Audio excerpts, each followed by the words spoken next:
ಕನ್ನಡ ಶಾಲೆ ಮುಚ್ಚಿದ್ರೆ ತಾಯಿ ಭುವನೇಶ್ವರಿ ಬಾಯಿ ಮುಚ್ಚಿದಂತೆ, ಜೀವ ತೆಗೆದಂತೆ ಎಂದು ಬಳ್ಳಾರಿಯ ಹಿರಿಯ ಸಾಹಿತಿ ವೀರಭದ್ರಪ್ಪ ಅವರು ಮಾತನಾಡಿ ತಿಳಿಸಿದರು. ಕನ್ನಡ ಸಾಹಿತ್ಯ ಪರಿಷತ್ತಿನ ಜಿಲ್ಲಾ ಘಟಕದ ವತಿಯಿಂದ ಬೀದರ್ ನಗರದ ಪೂಜ್ಯ ಚನ್ನಬಸವ ಪಟ್ಟದೇವರ ರಂಗಮಂದಿರದಲ್ಲಿ ಹಮ್ಮಿಕೊಳ್ಳಲಾದ ಜಿಲ್ಲಾ ಪ್ರಥಮ ಶೈಕ್ಷಣಿಕ ಸಾಹಿತ್ಯ ಸಮ್ಮೇಳನ ಕಾರ್ಯಕ್ರಮವನ್ನು ಉದ್ಘಾಟಿಸಿ ಮಾತನಾಡಿದ ಅವರು, ಕಡಿಮೆ ಮಕ್ಕಳು ಇದ್ದರೂ ಕನ್ನಡ ಶಾಲೆಗಳನ್ನು ಮುಚ್ಚಬಾರದು ಎಂದು ಸರ್ಕಾರವನ್ನು ಆಗ್ರಹ ಮಾಡಿದರು. ಕನ್ನಡಕ್ಕೆ ಅನ್ನ ಕೊಡುವ ಶಕ್ತಿ ಇಲ್ಲ ಎಂದು ಯಾವ ಮುಟ್ಟಾಳ ಮಗ ಹೇಳಿದಾನೋ ಗೊತ್ತಿಲ್ಲ, ಅದು ಶುದ್ಧ ಸುಳ್ಳು. ಆಂಗ್ಲ ಮಾಧ್ಯಮದಲ್ಲಿ ಓದಿದವರು IAS IPS ಅಧಿಕಾರಿಗಳಾಗಿದ್ರೆ ಕನ್ನಡ ಮಾಧ್ಯಮದಲ್ಲಿ ಶಿಕ್ಷಣ ಪಡೆದವರು ಇವತ್ತು ರಾಜ್ಯದ ಮುಖ್ಯಮಂತ್ರಿಯಾಗಿದ್ದಾರೆ. ಕನ್ನಡಕ್ಕಿರುವ ತಾಕತ್ತು ಇದು ಎಂದು ಹೇಳಿದರು. ಯುರೋಪ್ನ 24 ರಾಷ್ಟ್ರಗಳಲ್ಲಿ ಆಂಗ್ಲ ಭಾಷೆಯೇ ಇಲ್ಲ. ಚೀನಾ, ಜಪಾನ್, ಮಂಗೋಲಿಯಾದಲ್ಲೂ ಬಳಕೆಯಲ್ಲಿ ಇಲ್ಲ.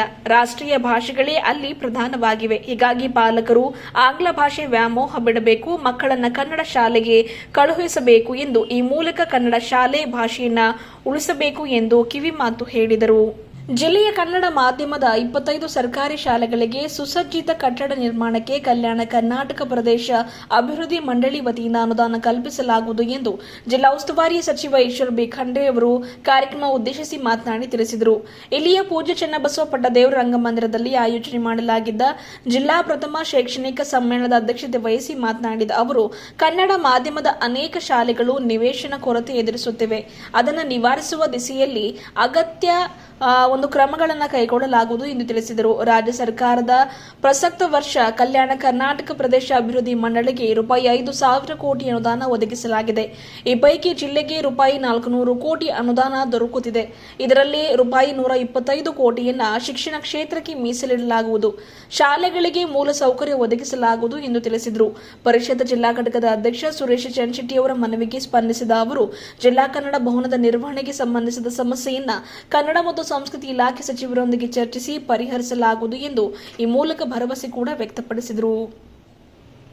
ಜಿಲ್ಲಾ ಕನ್ನಡ ಭವನವನ್ನು ಕನ್ನಡ ಸಾಹಿತ್ಯ ಪರಿಷತ್ತಿನ ಜಿಲ್ಲಾ ಘಟಕಕ್ಕೆ ವಹಿಸಬೇಕು ಎಂದು ಪರಿಷತ್ ಜಿಲ್ಲಾ ಘಟಕದ ಅಧ್ಯಕ್ಷರಾದ ಸುರೇಶ್ ಚನ್ಶೆಟ್ಟಿ ಅವರು ಮಾತನಾಡಿ ಆಗ್ರಹ ಮಾಡಿದರು.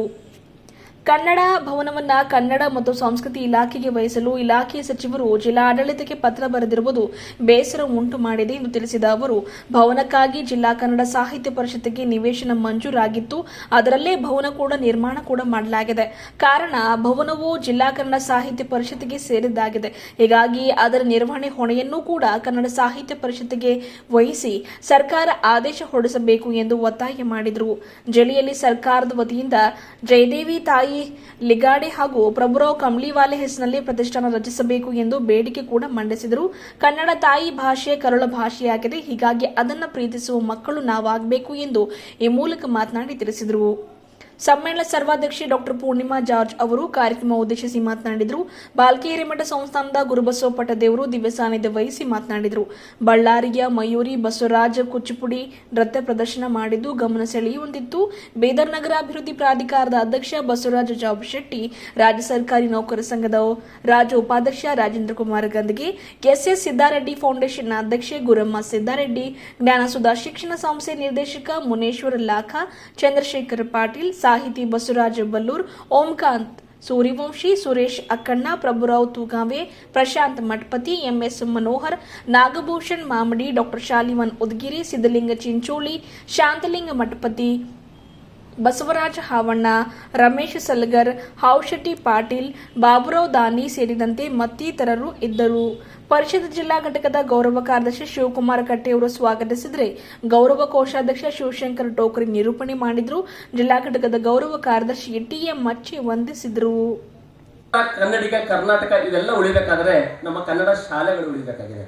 ಕನ್ನಡ ಶಾಲೆಗಳು ಉಳಿಬೇಕಾದ್ರೆ ನಮ್ಮ ಪಾಲಕರಲ್ಲಿರುವಂತಹ ಒಂದು ಮಾನಸಿಕತೆಯನ್ನು ಒಂದು ಸ್ವಲ್ಪ ಹೊರದೂಡಿಸಬೇಕಾಗಿದೆ. ಈ ದೇಶವನ್ನ ಬ್ರಿಟಿಷರು ಆಳ್ತಿದ್ರು, ನಮಗೆಲ್ಲ ಗೊತ್ತಿದೆ. ನಾವೇನ್ ಮಾಡಿದ್ವಿ ಅಂದ್ರೆ ಬ್ರಿಟಿಷರನ್ನ ಅವ್ರ ಬಟ್ಟೆಯನ್ನ ಸುಟ್ಟಾಕ್ಬಿಟ್ವಿ, ಅವ್ರ ವ್ಯಾಪಾರಗಳನ್ನು ಸಹ ಹಾಳು ಮಾಡಿಬಿಟ್ವಿ. ಕೊನೆಗೆ ಎಷ್ಟು ಮಾಡಿವಿ ಅಂದ್ರೆ ಬ್ರಿಟಿಷರನ್ನ ಭಾರತದಿಂದ ಓಡಿಸ್ಲಕ್ಕೂ ನಾವೆಲ್ಲರೂ ಯಶಸ್ವಿ ಆದ್ವಿ. ಆದ್ರೆ ಒಂದು ನೋವು ಏನಂದ್ರೆ ಬ್ರಿಟಿಷರು ಭಾರತವನ್ನು ಬಿಟ್ಟು ಹೋದ್ರು. ಅವ್ರು ಬಿಟ್ಟು ಹೋದ ಒಂದು ಇಂಗ್ಲಿಷ್ ಏನಿತ್ತಲ್ಲ, ಅದು ಇವತ್ತಿಗೂ ನಮ್ಮಿಂದ ಬಿಟ್ಟು ಓಡಿಸ್ಲಕ್ಕೆ ಆಗ್ಲಿಲ್ಲ. ಹಂಗಂತ ನೀವು ಯಾರು ನಾವೆಲ್ಲ ಸಾಹಿತ್ಯ ಪರಿಷತ್ನವರು ಉಳಿದರೆಲ್ಲ ಕನ್ನಡದ ವಿರೋಧಿಗಳ ಇದ್ದಿರಂತ ನೀವೆಲ್ಲ ಅನ್ಕೊಂಡಿರ್ಬೋದು. ನಾವೆಲ್ಲೂ ಇಂಗ್ಲಿಷ್ ಭಾಷೆ ವಿರೋಧಿಗಳಲ್ಲ, ಉಳಿದ ಯಾವುದೇ ಭಾಷೆ ವಿರೋಧಿಗಳು ನಾವಲ್ಲ. ಆದರೆ ನಮ್ಮ ಮಾತೃಭಾಷೆ ಅಂತ ಏನಿದೆಯಲ್ಲ, ನಮ್ಮ ತಾಯಿ ಭಾಷೆ ಅಂತ ಏನಿದೆಯಲ್ಲ, ನಮ್ಮ ಕರುಳಿನ ಭಾಷೆ ಅಂತ ಏನಿದೆಯಲ್ಲ, ಅದು ಕನ್ನಡ ಇದೆ. ಹೀಗಾಗಿ ನಾವು ಕನ್ನಡವನ್ನು ಅತ್ಯಂತ ಹೆಚ್ಚಾಗಿ ಪ್ರೀತಿಸಬೇಕಾಗಿದೆ. ಯಾರೊಬ್ಬರ ರೇಷ್ಮೆ ಸೀರೆ ಹಾಕೊಂಡು ಬಂದಂತ ಒಬ್ಬ ತಾಯಿ ನೋಡಿದ್ರೆ ನಮ್ಮ ಅವ್ವ ಅಂತಲ್ಲಕ್ಕಾಗತ್ತಾ? ನಮ್ಮ ಅವ್ವನ್ನೇ. ಹಿಂಗಾಗಿ ಆ ತಾಯಿ ಭಾಷೆನ ಪ್ರೀತಿಸುವಂತ ಮಕ್ಕಳು ನಾವೆಲ್ಲರೂ ಆಗ್ಬೇಕು ಅಂತಕ್ಕಂಥ ಮಾತನ್ನ ಈ ಸಂದರ್ಭದಲ್ಲಿ ಹೇಳುತ್ತಾ ನಾನು ಬಹಳ ಮಾತುಗಳಲ್ಲದೆ ಮಾನ್ಯ ಸಚಿವರ ಗಮನಕ್ಕೆ ಒಂದೆರಡು ವಿಚಾರಗಳನ್ನ ತರಲಿಕ್ಕೆ ಈ ಸಂದರ್ಭದಲ್ಲಿ ಇಷ್ಟಪಡ್ತೀನಿ. ಶ್ರೀ ಪರಿಷತ್ತು ಅದ್ರ ಜೊತೆನೆ ಶ್ರೀಯುತ ವಿಜಯಕುಮಾರ್ ಸೋನಾರಿ ಅವರು ಇರ್ಬೋದು, ನಾವೆಲ್ಲರೂ ಸೇರ್ಕೊಂಡು ಈ ರಾಜ್ಯದ ಅನೇಕ ಜಿಲ್ಲೆಗಳಲ್ಲಿ ಅನೇಕ ಪ್ರತಿಷ್ಠಾನಗಳಿದಾವೆ. ಅದು ಕುವೆಂಪು ಇರ್ಬೋದು, ಬೇಂದ್ರೆ ಇರ್ಬೋದು, ಕಾರಂತರು ಇರ್ಬೋದು. ಆದ್ರೆ ಬೀದರ್ ಜಿಲ್ಲೆಯಲ್ಲಿ ಇವತ್ತಿಗೂ ಯಾವುದೇ ಪ್ರತಿಷ್ಠಾನಗಳು ಇಲ್ಲಿ ಇಲ್ಲ. ಹೀಗಾಗಿ ಈ ಮುಂಚೆನೂ ಬಹಳಷ್ಟು ಸಲ ಓಡಾಡಿ ಒದ್ದಾಡಿ ಹಿಂದಿರುವಂತ ಸಚಿವರನ್ನ ಸರ್ಕಾರಕ್ಕೆ ಗಮನ ತರದ ಮೂಲಕ ಇಲ್ಲಿ ಡಾಕ್ಟರ್ ಜಯದೇವಿ ತಾಯಿ ಲಿಗಾಡೆ ಇರ್ಬೋದು, ಪ್ರಭು ಕಂಬ್ಳಿವಾಲೆ ಇರುವುದು, ಅವ್ರಿಗೆಲ್ಲ ಪ್ರತಿಷ್ಠಾನ ಮಾಡ್ಬೇಕಂತಿದ್ರೆ ಸರ್ಕಾರದಿಂದ ಈಗಾಗಲೇ ಅದು ಕಾರ್ಯರೂಪನ ಆಗಿದೆ. ಆದ್ರೆ ಎಲ್ಲಿ ಅದು ನಿಂತು ಹೋಗಿದ್ರೆ ಗೊತ್ತಿಲ್ಲ. ಸರ್ಕಾರ ಬದಲಾಯಿಸಿದೆ. ಅದ್ರ ಇರುವಂತ ಉಸ್ತುವಾರಿ ಸಚಿವರ ಗಮನಕ್ಕೆ ತರ್ತೀನಿ. ದಯವಿಟ್ಟು ಅವು ಎರಡನ್ನ ಪ್ರತಿಷ್ಠಾನಗಳನ್ನ ಬಹಳ ಬೇಗನೆ ನಮ್ಮ ಜಿಲ್ಲೆಯಲ್ಲಿ ಮಾಡೋದ್ರ ಮೂಲಕ ಅವರು ವಿಚಾರಗಳನ್ನ ಜನಮನಕ್ಕೆ ಮುಟ್ಟಿಸುವ ನಿಟ್ಟಿನಲ್ಲಿ ಅಂದ್ರೆ ನಮ್ಮ ಭಾಗದಲ್ಲೂ ಅಷ್ಟು ದೊಡ್ಡ ಸಾಹಿತಿಗಳು ಇದ್ರು ಅಂತಕ್ಕಂಥ ನಾಡಿಗೆ ಪರಿಚಯ ಮಾಡಿಸುವಂತ ಕೆಲಸಕ್ಕೆ ನಾವೆಲ್ಲರೂ ಸಹ ಮುಂದಾಗಬೇಕಾಗಿದೆ ಅಂತಕ್ಕಂಥ ಮಾತನ್ನು ಹೇಳುತ್ತಾ ಈ ಸಂದರ್ಭದಲ್ಲಿ ನಾನೆಲ್ಲ ಮಾಧ್ಯಮದ ಸ್ನೇಹಿತರಿಗೂ ವಿಶೇಷವಾದಂಥ ಧನ್ಯವಾದ, ಅಭಿನಂದನೆಯನ್ನು ನಾನು ಹೇಳ್ತೀನಿ. ಯಾಕಂದ್ರೆ ಕನ್ನಡ ಸಾಹಿತ್ಯ ಪರಿಷತ್ತು ಏನೇನು ಕೆಲಸ ಮಾಡಿದ್ರು ಆಗಾಗ ಸಂದರ್ಭದಲ್ಲಿ ನಮ್ಗೆಲ್ಲರಿಗೂ ನನಗೆ ಕಿವಿ ಹಿಂಡುವ ಕೆಲಸಗಳು ಮಾಡ್ತಾರೆ. ಬಹಳ ಸಲ ನನಗೆ ಮಾರ್ಗದರ್ಶನ ಮಾಡುವಂಥ ಕೆಲಸ ಮಾಡ್ತಾರೆ. ಅನೇಕ ಸಲಹೆಗಳೊಂದಿಗೆ ಅವರು ಪರಿಷತ್ತಿನ ಒಂದು ಭಾಗವಾಗಿ ಇಲ್ಲಿ ಕನ್ನಡ ಕಟ್ಟುವ ಕೆಲಸಕ್ಕೆ ನಿರಂತರವಾಗಿ ನಮ್ಮ ಜೊತೆಗಿರ್ತಾರೆ. ಹೀಗಾಗಿ ನಾನು ಅತ್ಯಂತ ಅಭಿಮಾನದ ಎಲ್ಲ ಪತ್ರಕರ್ತರ ನನ್ನ ಜೊತೆಗಿದ್ದಾರೆ. 1 ಕೋಟಿ ಅನುದಾನ ಯಾವತ್ತೂ ವಾಪಸ್ ಬರ್ತಿಲ್ಲ. ಅದೆಲ್ಲ ಮತ್ತೆ ಗಡಿ ಪ್ರಾಧಿಕಾರದವ್ರಿಗೆ ಬಂದಿರ್ತಿತ್ತು. ನಿಮ್ಮಲ್ಲೇ ದುಡ್ಡವ ನೀವು ಕೊಡ್ರಿ ಅಂತ. ಗಡಿ ಪ್ರಾಧಿಕಾರದವ್ರಿಗೆ ಕೇಳಕೋದ್ರೆ ಅವ್ರು ಹೇಳ್ತಾರೆ ನಿಮ್ಮ ಜಿಲ್ಲಾಡಳಿತಕ್ಕೆ ಹೋಗಿ ಕೇಳ್ರಿಪ್ಪ, ಕಲ್ಯಾಣಕರದ ದುಡ್ಡನ್ನು ತಗೊಳ್ರಿ ಅಂತ. ಏನೇನೋ ಮಾಡ್ಕೊಂಡು ಇವರೆಲ್ಲರ ಒಂದು ಸಹಾಯ ಮತ್ತು ಸಹಕಾರದಿಂದ ಕನ್ನಡ ಭವನ ಉದ್ಘಾಟನೆ ಆಗೋಯ್ತು. ಬಹಳ ಖುಷಿ ಮಾತು ಏನಂದ್ರೆ ಎಂದು ನಿವೇಶನ ಇಲ್ಲಿ ಇರ್ಲಿಲ್ಲೋ ಆ ಸಂದರ್ಭದಲ್ಲೂ ಸಹ ನಿವೇಶನ ಒದಗಿಸಿಕೊಂಡ ಕೀರ್ತಿ ಯಾರಿಗೂ ಸತ್ರೆ ನಮ್ಮೆಲ್ಲರ ನೆಚ್ಚಿನ ಸನ್ಮಾನ್ಯ ಸಚಿವರು ಅಂತ ಸನ್ಮಾನಿಸಿ ಈಶ್ವರ ಖಂಡ್ರೆಜಿ ಅವರಿಗೆ. ಯಾಕಂದ್ರೆ ಇಡೀ ಕರ್ನಾಟಕದಲ್ಲಿ ಏಕೈಕ ಶಾಸಕ ಒಬ್ಬರೇ ಆಗಿದ್ದಾರೆ ಕನ್ನಡ ಶಾಸಕ ಅಂತ ಕರ್ಕೊಳ್ಳುವಂತ ವ್ಯಕ್ತಿತ್ವ ಉಳ್ಳವರು. ಬೇರೆ ಕ್ಷೇತ್ರ ಬಹಳಷ್ಟು ಕೆಲಸ ಮಾಡ್ತಿರ್ಬೇಕಾದ್ರೆ ಈಶ್ವರ್ ಖಂಡ್ರೆ ಹೆಸರು ಬಂದಾಗ ಕನ್ನಡ ಶಾಸಕರಂತೆ ಕರಿತೀವಿ. ಕಾರಣ ಅದಕ್ಕೆ ಅಷ್ಟೇನೆ, ಯಾವಾಗೂ ಕನ್ನಡದ ಕೆಲಸಕ್ಕೆ ಅವರು ಬಹಳ ಗಟ್ಟಿಗೆ ನಮ್ಮ ಜೊತೆ ನಿಂತು ಸಹಕಾರ ಮಾಡ್ತಾರೆ. ಇವತ್ತು ಬಾಲ್ಕಿಯಲ್ಲಿರುವಂತ ಕನ್ನಡ ಭವನಕ್ಕೆ ನಿವೇಶನ ಇಲ್ಲಂತ ಸಂದರ್ಭದಲ್ಲಿ ತನ್ನ ಕೈಯಿಂದಲೇ ದುಡ್ಡನ್ನು ಹಾಕಿ ಅಲ್ಲಿ ನಿವೇಶನವನ್ನು ಕೊಟ್ಟು ಕನ್ನಡವನ್ನು ಕಟ್ಟಿದಂತ ಕೀರ್ತಿ ಮಾನ್ಯ ಸಚಿವರು ಸಲ್ಲುತ್ತೆ. ಅದಾದ ನಂತರ ಮೊನ್ನೆ ಇತ್ತೀಚಿನ ದಿನಗಳಲ್ಲಿ ಅದು 1 ಕೋಟಿನೂ ಬಿಡುಗಡೆ ಆಯಿತು. ಕನ್ನಡ ಭವನ ಉದ್ಘಾಟನೆ ಮಾಡಿವಿ. ಉದ್ಘಾಟನೆ ಮಾಡುವಂತ ಸಂದರ್ಭದಲ್ಲೂ ಅದು ಏನೋ ಗೊತ್ತಿಲ್ಲ, ಮತ್ತೆ ಈಶ್ವರ್ ಖಂಡ್ರೆಜಿ ಅವರಿಂದನೇ ಕನ್ನಡ ಭವನ ಉದ್ಘಾಟನೆ ಆಗಿದ್ದು ನಮ್ಮೆಲ್ಲರಿಗೂ ಅಷ್ಟೇ ಖುಷಿ ತಂದಿದೆ ಅಂತಕ್ಕಂಥ ಮಾತನ್ನು ಈ ಸಂದರ್ಭದಲ್ಲಿ ನಾನು ಸ್ಮರಿಸ್ತೀನಿ. ಯಾಕಂದ್ರೆ ಬಹುದಿನಗಳ ಕನಸು ಕನ್ನಡ ಭವನ ಅಂತ ಕನ್ನಡ ಭವನ ಬೀದರ್ನಲ್ಲಿ ನಿರ್ಮಾಣ ಆಗಿದೆ. ಆದರೆ ಕೊನೆ ಗಳಿಗೆಯಲ್ಲಿ ಒಂದು ವಿಚಾರವನ್ನು ನಿಮ್ಮ ಮುಂದೆ ಏನು ಇಲ್ಲೇನು ನಾವೆಲ್ಲ ಕಂಡಿಗರಿದ್ದೇವೆ ನಿಮ್ಮ ಮುಂದೆ ಹೇಳ್ಕೊಳಕ್ಕೆ ನನಗೇನೋ ನಾಚಿಕೆನಿಲ್ಲ, ನನಗೇನು ಅಭ್ಯಂತರ ಇಲ್ಲ. ಇದ್ದಂಥ ಮಾತುಗಳು ನಿಮ್ಮ ಜೊತೆ ಮುಚ್ಚಿಡಲ್ಲ, ನಾನು ಹೇಳೇ ಬಿಡ್ತೀನಿ.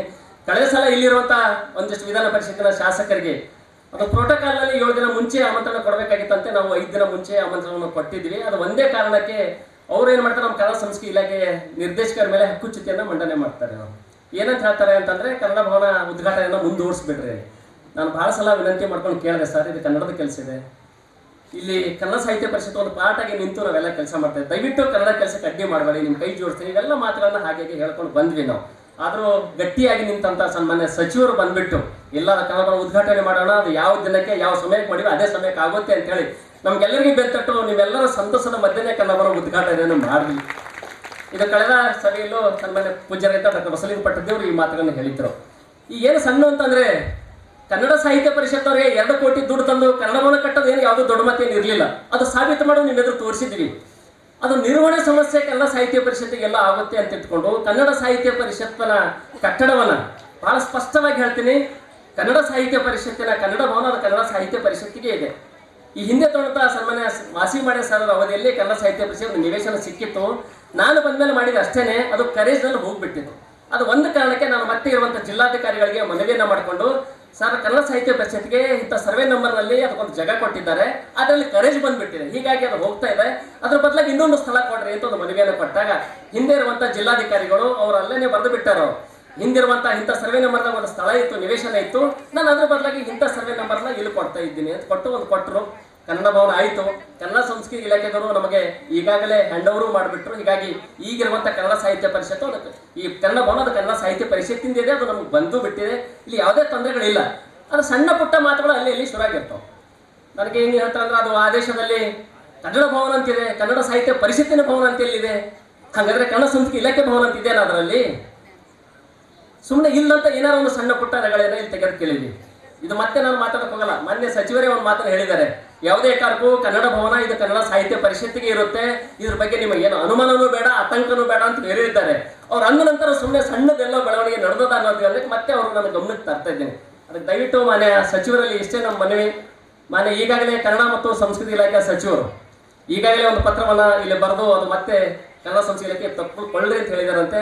ಮೊನ್ನೆ ಜಿಲ್ಲಾಧಿಕಾರಿಗಳು ಸಹ ಕರೆಸಿ ನಾನು ಮಾತಾಡಿದ್ರೆ ಅವ್ರಿಗೆ ಹೇಳಿದ್ದೀನಿ, ಕನ್ನಡ ಸಾಹಿತ್ಯ ಇದು ಕನ್ನಡ ಬಹಳ ಭಾವನಾತ್ಮಕ ಸಂಬಂಧ ಇದೆ ಮೇಡಮ್. ಇಲ್ಲಿ ಅದು ಇಲ್ಲಿ ಶಿಕ್ಷಣಕ್ಕೂ ಮತ್ತು ಕನ್ನಡಕ್ಕೂ ಬಹಳ ದೊಡ್ಡ ಇತಿಹಾಸನೇ ಇದೆ. 12ನೇ ಶತಮಾನದಿಂದಲೇ ಇಲ್ಲಿ ಶಿಕ್ಷಣ ಕ್ಷೇತ್ರಕ್ಕೆ ಕನ್ನಡಕ್ಕೆ ಕನ್ನಡ ಭಾಷೆನ ದೇವ ಭಾಷಣ ಮಾಡಿದಂಥ ಶರಣರು ಇದ್ದಂಥ ನೆಲೆ ಇದೆ. 15ನೇ ಶತಮಾನದಲ್ಲಿ ಬಹು ದೊಡ್ಡ ಕ್ರಾಂತಿ ಮಾಡಿದ ಮೊಹಮ್ಮದ್ ಗವಾನ್ರು ಆ ಸಂದರ್ಭದಲ್ಲೇ ದೇಶ ವಿದೇಶಗಳಿಂದ ವಿದ್ಯಾರ್ಥಿಗಳು ಓದಕ್ಕೆ ಬಂದರು ಅಂತ ನಮ್ಗೆ ಗೊತ್ತಿದೆ. ಹೀಗಾಗಿ ಈ ಶಿಕ್ಷಣದ ವಿಷಯ ತೆಗೆದುಕೊಂಡಾಗ ಬೀದರ್ ಜಿಲ್ಲೆಗೆ ಬಹಳ ದೊಡ್ಡ ಇತಿಹಾಸ ಇದೆ. ಹೀಗಾಗಿ ಆ ಶಿಕ್ಷಣ ಕ್ಷೇತ್ರಕ್ಕೆ ಇಲ್ಲಿ ಬಂದಂಥ ಸಂದರ್ಭದಲ್ಲಿ ಬೀದರ್ ಜಿಲ್ಲೆಗೆ ಬಹಳ ಇದೆ. ಹೀಗಾಗಿ ಈ ಭವನ ವಿಷಯಕ್ಕೆ ದಯವಿಟ್ಟು ಬೇಡ, ಏನಿದ್ರು ಉಸ್ತುವಾರಿ ಸಚಿವರು ನೋಡ್ಕೊಳ್ತಾರೆ ಅಂತೇಳಿ ಮತ್ತೆ ನಾನು ಸಚಿವರ ಗಮನಕ್ಕೆ ತಂದಿರ್ತೀನಿ. ಬಹಳಷ್ಟು ಬೇಗ ಕನ್ನಡ ಸಂಸ್ಕೃತಿ ಇಲಾಖೆಯ ಸಚಿವರನ್ನ ಸ್ವಲ್ಪ ಅವರಿಗೆ ಹೇಳಿಬಿಟ್ಟು, ಇದು ಕನ್ನಡ ಸಾಹಿತ್ಯ ಪರಿಷತ್ತಿನೇ ಕನ್ನಡ ಭವನನೇ ಇದೆ, ಇದು ಕನ್ನಡ ಭವನ ನಿರ್ವಹಣೆ ಮಾಡುವಂತ ಶಕ್ತಿನೂ ಕನ್ನಡ ಸಾಹಿತ್ಯ ಪರಿಷತ್ತಿಗಿದೆ, ಯಾಕಂದ್ರೆ ಅದ್ರ ಜೊತೆ ನಾನು ನಿಂತಿದ್ದೀನಿ ಅಂತ ಒಂದು ಮಾತನ್ನ ಅವ್ರು ಒಂದ್ಸಲ ಅವ್ರ ಗಮನಕ್ಕೆ ತರಬೇಕಾಗಿದೆ ಅಂತಕ್ಕಂಥ ಮನವಿಯನ್ನ ಅಷ್ಟೇ ಮಾಡ್ಕೊಳ್ತೀನಿ, ಬೇರೆ ಏನಿಲ್ಲ. ಅದಕ್ಕೆ ಯಾಕಂದ್ರೆ ನಮ್ಮೆಲ್ಲ ಅವ್ರಿಗೆ ವಿಶ್ವಾಸ ಇದೆ. ಇವತ್ತೇ ಬಹಳ ಸಲ ಬಂದು ನಾವೆಲ್ಲ ಸೇರ್ಕೊಂಡು ಸಚಿವರಿಗೆ ಒಂದು ಮನವಿಯನ್ನ ಕೊಡ್ಬೇಕಂತ ಅಂದ್ಕೊಂಡಿವಿ. ಆದ್ರೆ ಅವ್ರಿಗೆ ಹೇಳಿದಾಗ ಹೇಳ್ತಾರೆ, ಇಲ್ಲ ಅದ್ರ ಬಗ್ಗೆ ಏನೋ ತೊಂದರೆ ಏನು ಬೇಡ, ಅದು ಪರಿಷತ್ತಿಗೆ ಇರುತ್ತೆ ಅಂತೇಳಿ. ಅದಕ್ಕೆ ದಯವಿಟ್ಟು ಸಚಿವರು ಮಾಡೋಂಥ ಕೆಲಸ ಇಷ್ಟೇನೆ.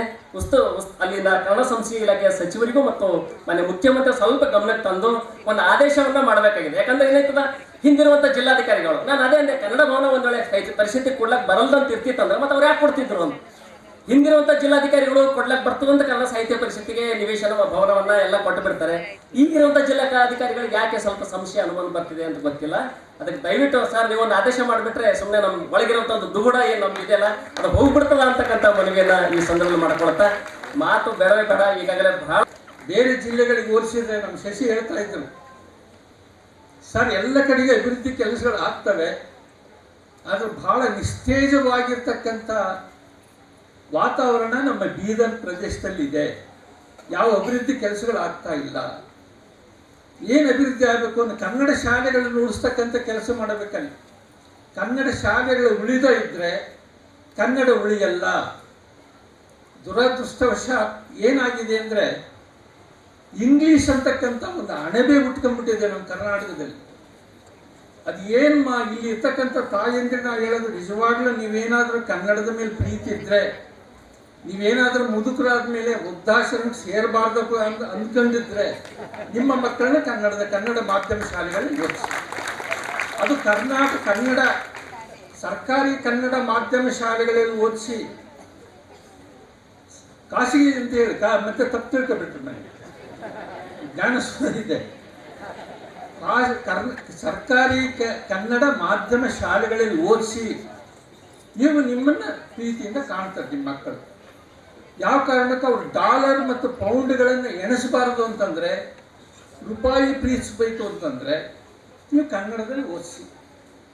ಯಾಕೆ ಅವ್ರು ಹೋಗ್ಬೇಕಲ್ಲಿ ಸಾಫ್ಟ್ವೇರ್ ಇಂಜಿನಿಯರ್ ಯಾಕೆ ಆಗ್ಬೇಕು, ಅವ್ರು ಡಾಕ್ಟರ್ಸ್ ಯಾಕೆ ಆಗ್ಬೇಕು, ಸ್ಕೂಲ್ ಟೀಚರ್ ಯಾಕೆ ಆಗಬಾರ್ದು, ಕನ್ನಡ ಮೇಷ್ಟ್ರು ಯಾಕೆ ಆಗಬಾರ್ದು? ನಾವೆಲ್ಲ ಇಲ್ಲಿ ಕೂತಿರೋದು ಕನ್ನಡ ಮಾಧ್ಯಮದಲ್ಲಿ ಓದಿರ್ತಕ್ಕಂಥ ಇಲ್ಲಿ ಕೂತಿದ್ದೀವಿ ಅಲ್ವಾ? ಕನ್ನಡಕ್ಕೆ ಮೇಲೆ ಕುಂದಿಸ್ತಕ್ಕಂಥ ಶಕ್ತಿ ಇರೋ ಭಾಷೆ ಯಾವುದಾದ್ರು ಕನ್ನಡ, ಬೇರೆ ಭಾಷೆ ಸಾಧ್ಯ ಇಲ್ಲ. ನೀವೇನಾದ್ರೂ ತಂದು ಯಾವುದೇ ರಾಜ್ಯದ ಮುಖ್ಯಮಂತ್ರಿಗಳನ್ನು ತಗೊಳ್ಳಿ, ಅವರು ಆಯಾ ಭಾಷೆಯ ಮಾತೃಭಾಷೆಯಲ್ಲಿ ಸರ್ಕಾರಿ ಶಾಲೆಗಳಲ್ಲಿ ಓದಿರ್ತಕ್ಕಂಥರೆ ಆಯಾ ರಾಜ್ಯಗಳ ಮುಖ್ಯಮಂತ್ರಿಗಳಾಗಿದ್ದಾರೆ. ಇಂಗ್ಲಿಷ್ನಲ್ಲಿ ಓದಿದರೆ ಯಾರು ಮುಖ್ಯಮಂತ್ರಿಗಳಾಗಿಲ್ಲ. ಸರ್ ನೀವು ಕನ್ನಡ ಮಾಧ್ಯಮದಲ್ಲಿ ಕನ್ನಡ ಮಾಧ್ಯಮದಲ್ಲಿ ಓದಿದ್ರಿಂದ ಅವರು ಅರಣ್ಯ ಖಾತೆ ಸಚಿವರಾಗಿದ್ದಾರೆ ಅಲ್ವಾ? ಕನ್ನಡಕ್ಕೆ ಮುಖ್ಯಮಂತ್ರಿಗಳನ್ನು ಮಾಡೋ ಶಕ್ತಿ ಇದೆ. ಇಂಗ್ಲಿಷ್ ಏನಾಗುತ್ತೆ, ಸೆಕ್ರೆಟರಿಗಳು ಮಾಡ್ಬೋದು, ಅವ್ರನ್ನ IAS IPS ಆಫೀಸರ್ಗಳು ಮಾಡ್ಬೋದು, ಮೆಡಿಕಲ್ ರೆಪ್ರೆಸೆಂಟೇಟಿವ್ ಆಗ್ಬೋದು. ಕನ್ನಡಕ್ಕೆ ಒಬ್ಬ ಕವಿಯನ್ನಾಗಿ, ಯಾಕಂದರೆ ನಾನು ಸರ್ಕಾರಿ ಕನ್ನಡ ಶಾಲೆಗಳಲ್ಲಿ ಆಂಧ್ರ ಪ್ರದೇಶದ ಸುಮಾರು 30 ಆಂಧ್ರ ಪ್ರದೇಶದ ಕನ್ನಡ ಶಾಲೆಗಳಲ್ಲಿ 35 ವರ್ಷಗಳ ಕಾಲ ಕೆಲಸ ಮಾಡಿರೋ ಅನುಭವ ಹಿನ್ನೆಲೆಯಿಂದ ನಾನು ಹೇಳ್ತಾ ಇದ್ದೀನಿ.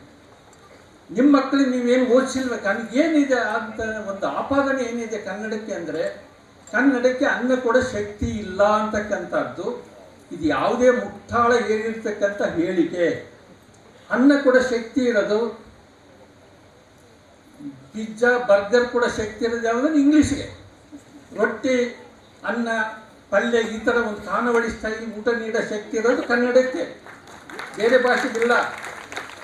ನಾನು ಓದಿಸಿರೋದು ನನ್ನ ಮಕ್ಕಳು 3 ಮಕ್ಕಳಿದ್ದಾರೆ. ಪುರೂರವ, ಶಾಲಿವಾಹನ, ಪ್ರವರ ಅಂತಕ್ಕಂಥ 3 ಮಕ್ಕಳಿದ್ದಾವೆ. ನಾವು 3 ಮಕ್ಕಳನ್ನು ನಾನು ಓದಿಸಿದ್ದು ಸರ್ಕಾರಿ ಕನ್ನಡ ಮಾಧ್ಯಮ ಶಾಲೆಗಳಲ್ಲಿ. ಈಗಲವರು ಒಬ್ಬ MD ಆಗಿದೆ, ಬಯೋಟೆಕ್ MSc ಓದಿದ್ದಾರೆ, ಸಾಫ್ಟ್ವೇರ್ ಇಂಜಿನಿಯರ್ ಆಗಿದ್ದಾರೆ, ಕನ್ನಡದಲ್ಲಿ ಬರೀತಾರೆ, ಕನ್ನಡದಲ್ಲಿ ಓದ್ತಾರೆ, ಕನ್ನಡದಲ್ಲಿ ನಗ್ತಾರೆ, ಕನ್ನಡದಲ್ಲಿ ಅಳುತ್ತಾರೆ, ಕನ್ನಡದಲ್ಲಿ ಜಗಳ ಆಡ್ತಾರೆ. ಕನ್ನಡದಲ್ಲಿ ಜಗಳ ಆಡೋದೇ ಸುಲಭ, ಇಂಗ್ಲೀಷಲ್ಲಿ ಜಗಳ ಆಡೋಕ್ಕೆ ಬರಲ್ಲ. ಇಂಗ್ಲೀಷಲ್ಲಿ ಯಾರಾದರೂ ಇಂಗ್ಲೀಷ್ ಮಾಧ್ಯಮದಲ್ಲಿ ಓದಿರ್ತಕ್ಕಂಥ ಸಾಫ್ಟ್ವೇರ್ ಇಂಜಿನಿಯರ್ಸ್ ಅವ್ರೇನಾದರೂ ಜಗಳ ಆಡೋದು ಕೇಳಿದ್ದೀರಾ?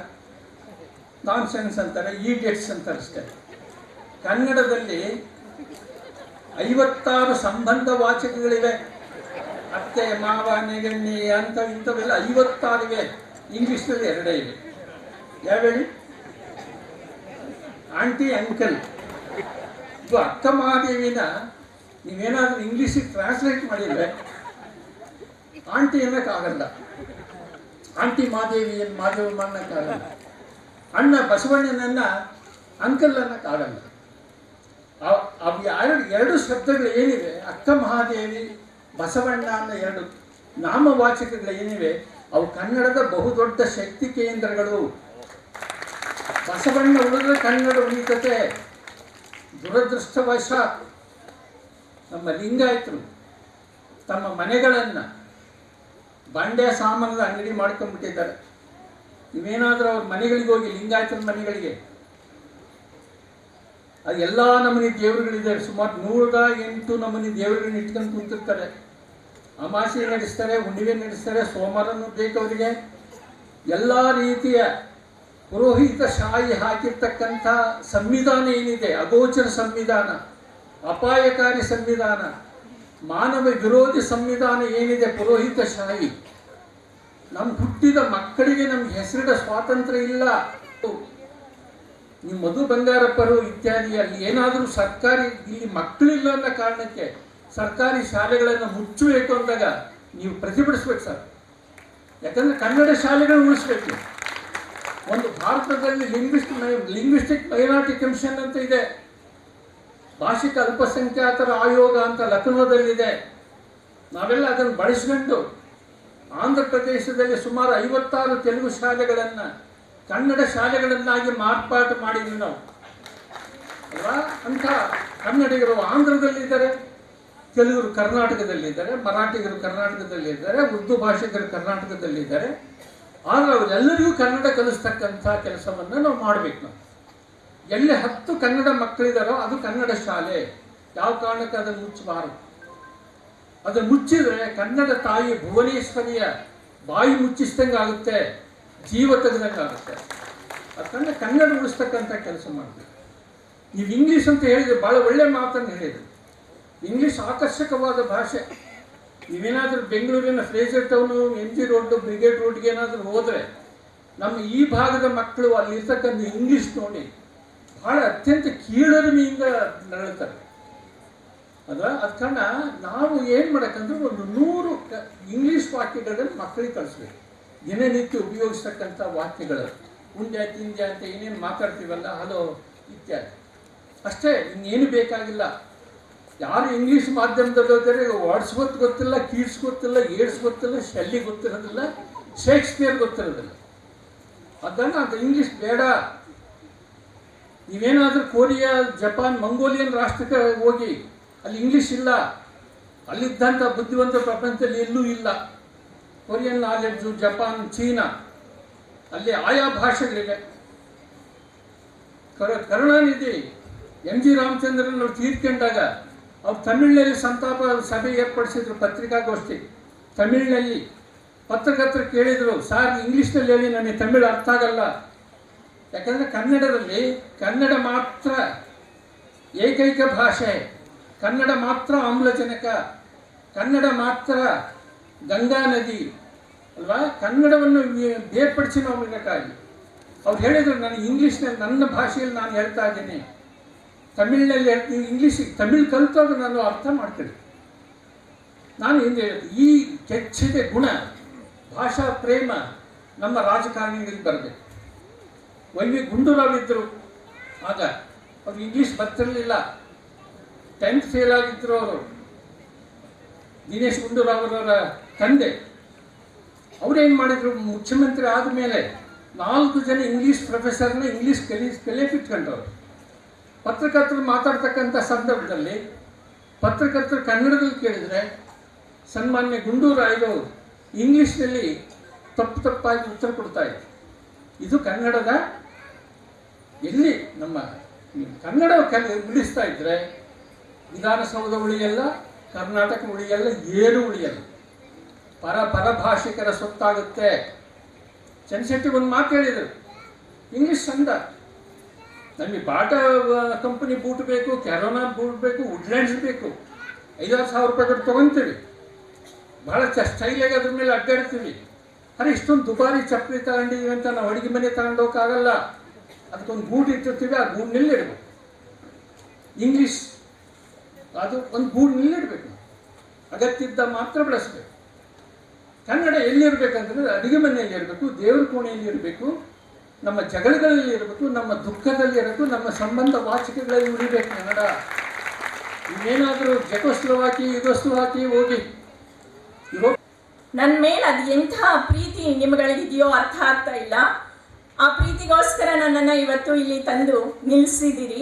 ಅದಕ್ಕೆಲ್ಲ ಒಂದು ದೊಡ್ಡ ನಾನು ಕೈ ಮುಗಿದು ನಮಸ್ಕಾರ ಮಾಡ್ತೇನೆ. ಅದು ನಾನು ನಿಮ್ಮ ಕಾಲಿಗೆ ಬೀಳ್ತಾ ಇದ್ದೇನೆ ಅಂತ ತಿಳ್ಕೊಡ್ರಿ. ಇವತ್ತು ನನಗೆ ಒಂದು DVG ಅವರು ಬರೆದಂತಹ 2 ನುಡಿಗಳು ನೆನಪಾಗ್ತದೆ. ಅಂತಃಪುರ ಗೀತೆ ಅಂತ DVG ಅವರ ಒಂದು ಕವನ ಸಂಕಲನ ಇದೆ. ಅಂತಃಪುರ ಗೀತೆಯಲ್ಲಿ DVG ಅವರು ಹೇಳ್ತಾರೆ, ಏನಿ ಮಹಾನಂದವೇ ಓ ಭಾಮಿನಿ, ಏನಿ ಸಂಭ್ರಮದಂದವೇ ಬಲ್ ಚಂದವೇ ಅಂತ ಹೇಳ್ತಾರೆ. ಅದನ್ನ ಹೇಳ್ಬೇಕಾದ್ರೂ ನಾವು ರಾಗವಾಗೇ ಹೇಳ್ಬೇಕು, ಅಷ್ಟು ಚೆನ್ನಾಗಿ ಬರ್ದಿದ್ದಾರೆ DVG ಅವರು. ಸೊ ಅದು ನನಗೆ ನೆನಪಾಗ್ತಾ ಇದೆ. ಎಷ್ಟು ಚಂದ ಇವತ್ತು ಇಷ್ಟು ಜನ ಎಲ್ಲ ನಾವೆಲ್ಲ ಸೇರಿದ್ದೀವಿ, ಅದನ್ನು ಶಿಕ್ಷಣಕ್ಕಾಗಿ ಸೇರಿದ್ದೀವಿ ಅನ್ನೋದು ಬಹಳ ಬಹಳ ಮುಖ್ಯವಾದಂತಹ ಒಂದು ವಿಚಾರ. ಸ್ವಲ್ಪ ಕಸಾಪದ ಬಗ್ಗೆ ಮಾತಾಡೋಣ ಅಂತಂದ್ರೆ, ನಾಲ್ವಡಿ ಕೃಷ್ಣರಾಜ ಒಡೆಯರ್ ಅವರು, ಮೈಸೂರು ಸಂಸ್ಥಾನದ ನಾಲ್ವಡಿ ಕೃಷ್ಣರಾಜ ಒಡೆಯರ್ ಅವರು ಕನ್ನಡ ಮನಸ್ಸನ್ನ ಕಟ್ಟುವಲ್ಲಿ ಒಂದು ನಮ್ಮ ಸಂಸ್ಥೆ ಇರಬೇಕು, ಮೇರು ಸಂಸ್ಥೆ ಇರಬೇಕು ಅಂತ ಸರ್ ಎಂ ವಿಶ್ವೇಶ್ವರಯ್ಯ ಅವರ ಮುಂದಾಳುತನದಲ್ಲಿ ನಂಜುಂಡಯ್ಯನವರ ಅವರಿಗೆ ಅವತ್ತು ಫಸ್ಟ್ ಅವರು ಪ್ರೆಸಿಡೆಂಟ್ ಮಾಡಿ ಏನ್ ಮಾಡಿದ್ರು ಅಂತಂದ್ರೆ ಕರ್ನಾಟಕ ಸಾಹಿತ್ಯ ಪರಿಷತ್ತು ಅಂತ ಮಾಡಿದ್ರು. ಆಮೇಲೆ ಬಂದ್ರು BM ಶ್ರೀರವರು. BM ಶ್ರೀರವರು ಮುಂದೆ ಬಂದು ಅದಕ್ಕೆ ಕನ್ನಡ ಸಾಹಿತ್ಯ ಪರಿಷತ್ತು ಅಂತ ಅದಕ್ಕೆ ನಾಮಕರಣ ಮಾಡಿ ಅದು ಬೆಳ್ಕೊಂಡು ಬಂದು 1980ರ ಸಮಯಕ್ಕೆ ಬೀದರ್ನಲ್ಲಿ ಪ್ರಥಮವಾಗಿ ನಮ್ಮ ಹನುಮಂತರಾವ್ ಸರ್ ಅವರ ಮುಂದಾಳುತನದಲ್ಲಿ, ಹನುಮಂತರಾವ್ ಪಾಟೀಲ್, ದಿವಂಗತ ಹನುಮಂತರಾವ್ ಪಾಟೀಲ್ ಸರ್ ಅವರ ಮುಂದಾಳುತನದಲ್ಲಿ ಇಲ್ಲಿ ಬೀದರ್ನಲ್ಲಿ ಕಸಾಪ ಪ್ರಾರಂಭ ಆಯಿತು. ಆ ಪ್ರಾರಂಭ ಎಂಥ ಪ್ರಾರಂಭ ಅಂತಂದ್ರೆ, ಬಹುಶಃ ಆಗಿನಿಂದನೇ ನಾವು ಇಡೀ ರಾಜ್ಯದಲ್ಲಿಯೇ ನಾವೆಲ್ಲದರಲ್ಲಿ ಮುಂದೆ ಇರ್ತೀವಿ ಅಂತಕ್ಕಂಥ ಕಹಳೆಯನ್ನು ಊದುತ್ತಾ ಇದೀವೋ ಏನೋ. ಮುಂದೆ ಪಂಚಾಕ್ಷರ ಪುಣ್ಯಶೆಟ್ಟಿ ಅವರು ಪ್ರೆಸಿಡೆಂಟ್ ಆಗಿದ್ದಾಗ SG ಪಾಟೀಲ್ ಸರ್ ಅವರು BUB ಕಾಲೇಜಿನ ಪ್ರಾಂಶುಪಾಲರಾಗಿದ್ರು. ಆಗ ಅವರೆಲ್ಲ ಸೇರ್ಕೊಂಡು ವಿಶೇಷಣಗಳಿಗೆ ವಿಶೇಷಣ ಅಂತಕ್ಕಂಥ ಜನ ಯಾರಿದ್ರು, ಬೇಂದ್ರೆ ಅವರು, ಅನಕ್ರೂರ್ ಅವರು, ಅಂಥವ್ರನ್ನೆಲ್ಲ ಬೀದರಿಗೆ ಅವತ್ತೇನೆ ಬರಮಾಡಿಕೊಂಡು ಬೀದರಿನ ಜನರಲ್ಲಿ ಸಾಹಿತ್ಯದ ಬೆಳಕನ್ನ ಪಸರಿಸುವ ಕೆಲಸವನ್ನ ಮಾಡಿದ್ರು, ಕಿಚ್ಚು ಹಚ್ಚಿದ್ರು. ಆ ಕಿಚ್ಚು ಹಚ್ಚುವ ಪ್ರಮೇಯ ಏಕೆ ಬಂತು ಅಂತ ನಾನು ಈಗ ಸ್ವಲ್ಪ ನಮ್ಮ ಶೈಕ್ಷಣಿಕ ಇತಿಹಾಸದ ಬಗ್ಗೆ ನಾನು ಮಾತಾಡ್ಲಿಕ್ಕೆ ಹೋಗ್ತೇನೆ. ಅದಕ್ಕೂ ಮುಂಚೆ SG ಪಾಟೀಲ್ ಸರ್ ಅವರ ಮಾತು ಬಂದಾಗ ನನಗೆ ನೆನಪಾಗತ್ತೆ, ಈ ಬೀದರ್ನಲ್ಲಿ ನಾನು ಯಾರ್ಯಾರಿಗೆ ಮಣಿಲಿ, ಯಾರ್ಯಾರಿಗೆ ವಂದಿಸ್ಲಿ. ಯಾಕಂತಂದ್ರೆ ಎಲ್ಲರೂ ಅಷ್ಟು ಪ್ರೀತಿಯಿಂದ ನನ್ನನ್ನ ನನ್ನ ಜೀವನದಲ್ಲಿ ಯಾವುದೋ ಒಂದು ಘಟ್ಟ ಬಂದಾಗ, ಒಂದು ದುಃಖಕರವಾದಂಥ ಘಟ್ಟ ಬಂದಾಗ ನೀ ನಮ್ಮವಳು ಅಂತ ಇಲ್ಲಿ ಇಟ್ಕೊಂಡಿದ್ದೀರಿ. ಹಾಗಾಗಿ ನಾನು ಖಂಡಿತವಾಗ್ಲೂ ಈ ಹರಿನಾಡಿಗೆ ವಂದಿಸ್ಬೇಕಾಗ್ತದೆ. ಏನೋ ನಾನು ಕ್ಲೈಮ್ ಬರೆದಿದ್ದೆ, ಅದನ್ನ ಹೇಳಿ ಮುಂದಿನ ಮಾತುಗಳನ್ನ, ನಮ್ಮಲ್ಲಿ ಇರ್ತಕ್ಕಂಥ ಶಿಕ್ಷಣದಲ್ಲಿ ಇರ್ತಕ್ಕಂಥ ಸಮಸ್ಯೆಗಳನ್ನ ನಿಮ್ಮೊಡನೆ ನಮ್ಮ ಸಚಿವರ ಮುಂದೆ ಇಡ್ಲಿಕ್ಕೆ ಪ್ರಯತ್ನ ಪಡ್ತೇನೆ. ನಾನು ಬರೆದಿರೋದು ನನ್ನ ಧರಿನಾಡಿಗಾಗಿ. ನನ್ನ ಧರಿನಾಡು, ಈ ನನ್ನ ಧರಿನಾಡು ಏನೆಂದು ಬಣ್ಣಿಸಲಿ ನನ್ನಯ ಸಿರಿನಾಡು, ಈ ನನ್ನ ಧರಿನಾಡು, ಈ ನನ್ನ ಧರಿನಾಡು. ಹಲವಾರು ಭಾಷೆಗಳ ಹಲವಾರು ಭಾಷೆಗಳ, ನೂರಾರು ಭಾಷ್ಯಗಳ, ಭಾಷ್ಯ ಅಂತಂದ್ರೆ ಟ್ರೀಟೀಸ್ ಅಂತ ನಾವೇನು ಇದು ಬರಿತೀವೋ ಅದು, ಭಾಷೆ ಬೇರೆ ಭಾಷ್ಯ ಬೇರೆ, ಹಲವಾರು ಭಾಷೆಗಳ ನೂರಾರು ಭಾಷ್ಯಗಳ ಸಂಗಮದ ನಾಡೆ ಈ ನನ್ನ ಧರಿನಾಡು. ಹಲರಾಜ ಮನೆತನಗಳ ರಾಜಧಾನಿಯಾಗಿ, ಬರೀ ಒಂದಕ್ಕೆ ರಾಜಧಾನಿಯಾಗಿಲ್ಲ, ಬೇರೆ ಬೇರೆ ಪ್ರದೇಶಗಳೆಲ್ಲ ಯಾವುದೋ ಒಂದು ಮನೆತನದ ರಾಜಧಾನಿ ಆದ್ರೆ ಹೇಳ್ಕೊಳ್ತಾ ಇರ್ತವೆ. ನಾವು ನಾಲ್ಕು ರಾಜ ಮನೆತನಗಳಿಗೆ ರಾಜಧಾನಿ ಆಗಿರ್ತಕ್ಕಂತಹ ಪ್ರದೇಶ ಇದು. ಕಳಚೂರಿಗಳು, ಚಾಲುಕ್ಯರು, ಬಹಮನಿಗಳು, ಬರಿಶಾಹಿಗಳು. ಸೊ ಹಾಗಾಗಿ ಹಲರಾಜ ಮನೆತನಗಳ ರಾಜಧಾನಿಯಾಗಿ, ಅದಕ್ಕಿಂತ ಮಿಗಿಲಾಗಿ ಶಿಕ್ಷಣಕ್ಕೆ ನೆಲೆಯಾದ ನಾಡು ಈ ನನ್ನ ಧರಿನಾಡು. ವಿಜ್ಞಾನೇಶ್ವರನ ಹಾಡಾಗಿ ಬಸವಣ್ಣ ಅಕ್ಕ ಅಲ್ಲಮರ ವಚನವಾಗಿ, ವಿಜ್ಞಾನೇಶ್ವರನ ಹಾಡಾಗಿ ಬಸವಣ್ಣ ಅಕ್ಕ ಅಲ್ಲಮರ ವಚನವಾಗಿ, ಗವಾನನ ನೆಲೆಯಾಗಿ ನಾನಕ ಬೌದ್ಧ ಜೈನ ಮುನಿಗಳ ಬೀಡಾಗಿ ಈ ನನ್ನ ಧರಿನಾಡು. ಗ್ರೀಸಿನ ಕೊಲೋಸಿಯಂನಂತೆ ವೈಚಾರಿಕ ಅನುಭವ ಮಂಟಪದ ಸಾಧ್ಯತೆಯ ತೆರೆದಿಟ್ಟ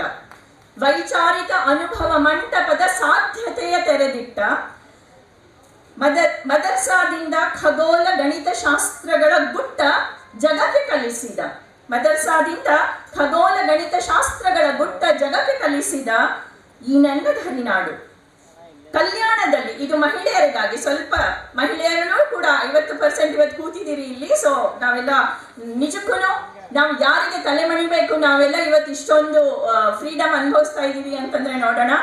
ಜ್ಞಾನೇಶ್ವರ ಹುಟ್ಟಿದ ತಕ್ಷಣ ಬೆಳೆದ ತಕ್ಷಣ ಮಿತಾಕ್ಷರಿ ಬರೀತಾನ? ಹಂಗಾಗ್ಲಿಕ್ಕೆ ಸಾಧ್ಯನಾ? ಹಂಗಿಲ್ಲ. ಅದು ಇಡೀ ಸಮಾಜ ಹಂಗಾದಾಗ ಅದು ಹೆಪ್ಪುಗಟ್ಟಿ ಬರ್ತದೆ. ಅಂಥ ನಾಲೆಜಬಲ್ ಏನೋ ಇದ್ದಿದ್ದು ಹೆಪ್ಪುಗಟ್ಟಿ ಬರ್ತದೆ, ಅದು ಮಿತಾಕ್ಷರಿ ಆಗಿತ್ತು. ಹಾಗಾಗಿ ಆಗಲೂ ಕೂಡ ಶಿಕ್ಷಣಕ್ಕೆ ತುಂಬಾ ಮಹತ್ವವಿದ್ದಂಥದ್ದು.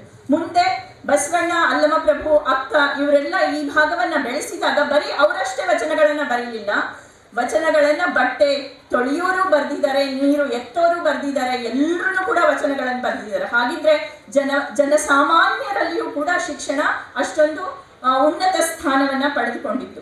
ಮುಂದೆ ಬರ್ತಾ ಬರಿಶಾಹಿಗಳಲ್ಲ, ಬಹಮನಿ ರಾಜರುಗಳಿದ್ದಾಗ ಗವಾನರು ಇಲ್ಲಿ ಮದರ್ಸಾ ಕಟ್ಟಿದ್ರು. ಹಾಗಾಗಿ ಇಡೀ ವಿಶ್ವದಿಂದ, ಎಲ್ಲೆಡೆಯಿಂದ ಜನ ನಮ್ಮ ಹತ್ರ ಬರ್ತಾ ಇದ್ರು. ಮುಂದೆ ನಿಜಾಮರ ಕಾಲದಲ್ಲಿ ಬೀದರ್ ತುಂಬಾ, ಇಲ್ಲಿ ಅರಣ್ಯ ಇಲಾಖೆ ಸಚಿವರು ಇಲ್ಲಿದ್ದಾರೆ.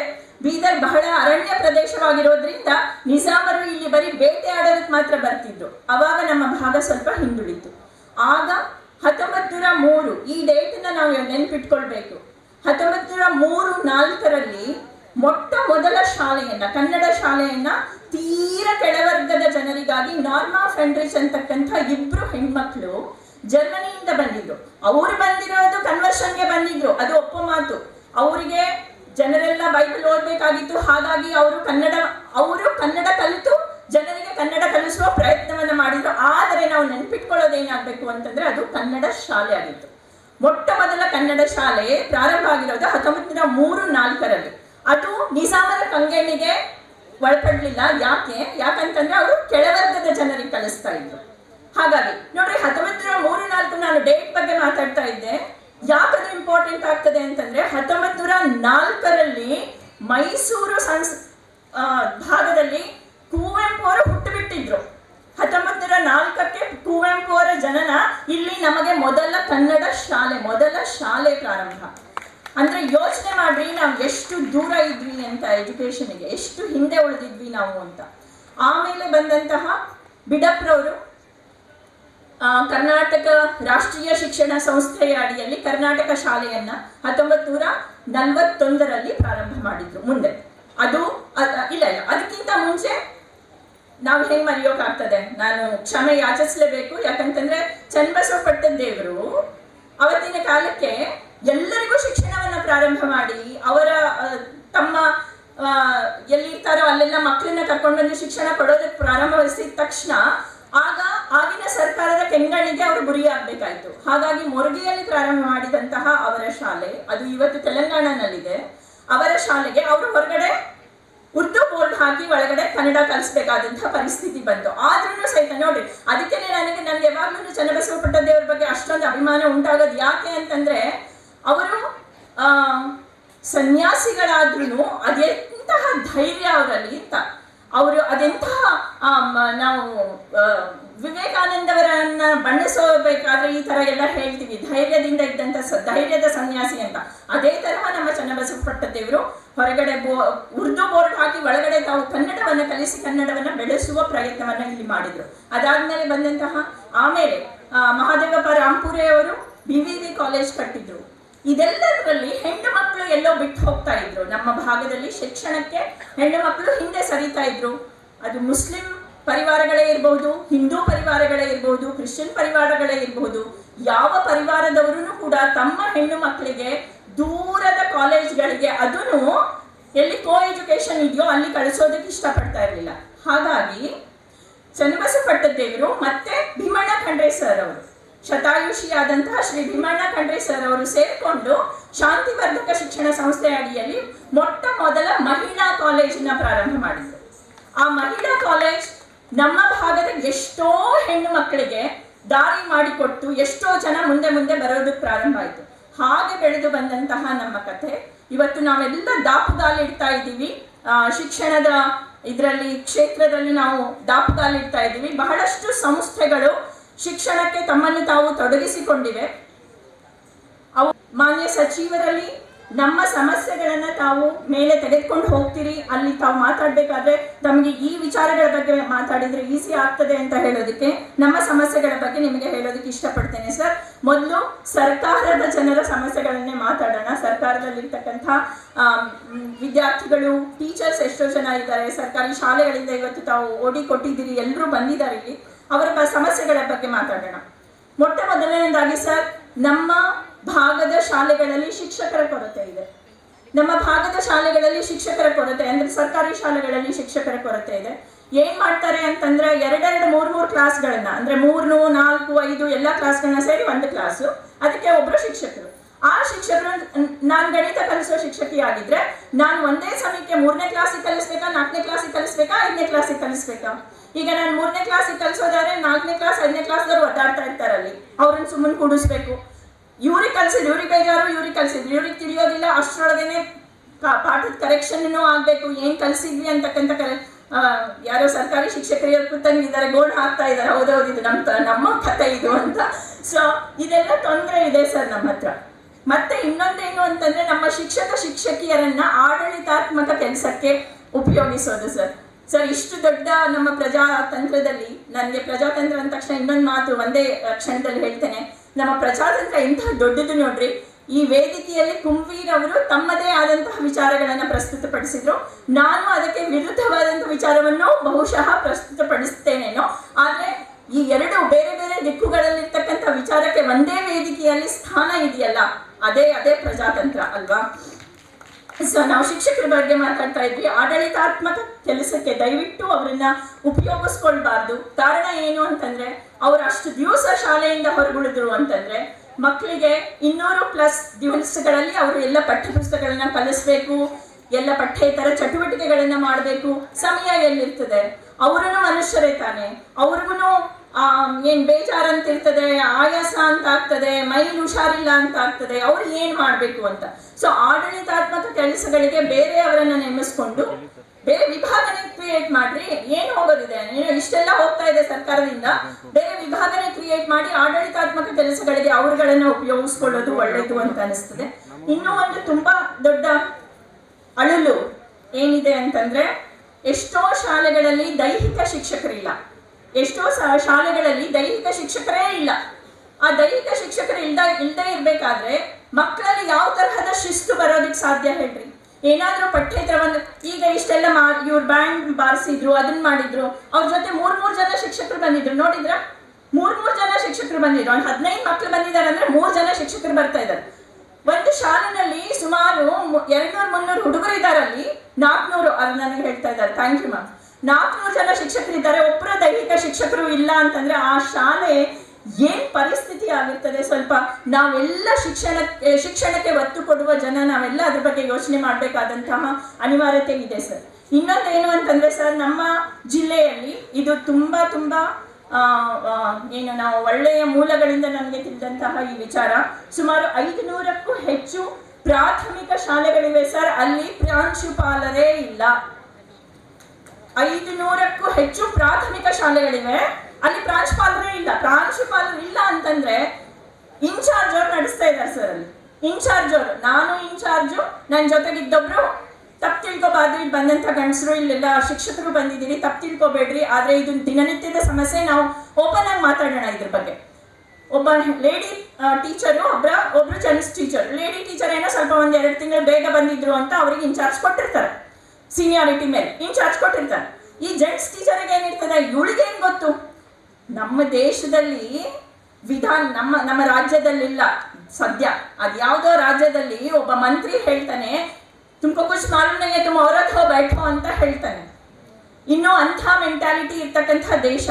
ಅಂಥ ದೇಶದಲ್ಲಿ ಇವಾಗ ಒಬ್ಬ ಟೀಚರ್ ಹೇಳ್ತಾ ಇದ್ದಾಳೆ, ಅವಳಿಗೆ ಯಾವುದೇ ಪವರ್ ಇಲ್ಲ, ಪ್ರಿನ್ಸಿಪಾಲ್ಗೆ ಇರ್ತಕ್ಕಂಥ ಪವರ್ ಇಲ್ಲ, ಆದ್ರೆ ಅವಳೇನೋ ಒಂದು ಡಿಸೈನ್ ಮಾಡಿದಾಳೆ, ಇವತ್ತು ಈ ಕೆಲಸ ಆಗ್ಬೇಕು, ಈ ಕೆಲಸ ಆಗ್ಬೇಕು ಅಂತ. ಆ ಶಿಕ್ಷಕರು ಯಾರು ಕೇಳ್ತಾರೆ ಸರ್ ಅವ್ರ ಮಾತು? ಇನ್ಚಾರ್ಜ್ ಟೀಚರ್ಗಳ ಮಾತುಗಳನ್ನ ಯಾರು ಕೇಳೋದಿಲ್ಲ.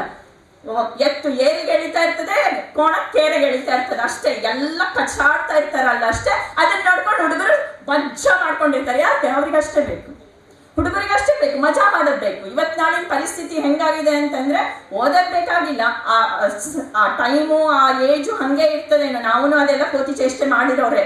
ಸೊ ಆ ಕೋತಿಯಿಂದ ಮನುಷ್ಯನನ್ನಾಗಿ ಮಾಡುವ ಪ್ರಕ್ರಿಯೆ ಶಿಕ್ಷಣ ಅಲ್ಲ. ಆ ಶಿಕ್ಷಣದ ನಿಜವಾದ ರೀತಿಯಲ್ಲಿ ನಾವು ಅದನ್ನ ಒದಗಿಸ್ಕೊಡ್ಲಿಲ್ಲ ಅಂತಂದ್ರೆ ಹೆಂಗಾಗ್ತದೆ? ಹಾಗಾಗಿ ಇದ್ರ ಬಗ್ಗೆಯೂ ಕೂಡ ಸರ್ಕಾರದಲ್ಲಿ ನಮ್ಮ ಧ್ವನಿ ಎತ್ತಬೇಕು ಸರ್. 500ಕ್ಕೂ ಹೆಚ್ಚು ಪ್ರಾಥಮಿಕ ಶಾಲೆಗಳಿಗೆ ನಮ್ಮ ಜಿಲ್ಲೆಯಲ್ಲಿ ಪ್ರಾಂಶುಪಾಲರಿಲ್ಲ, ದೈಹಿಕ ಶಿಕ್ಷಕರಿಲ್ಲ.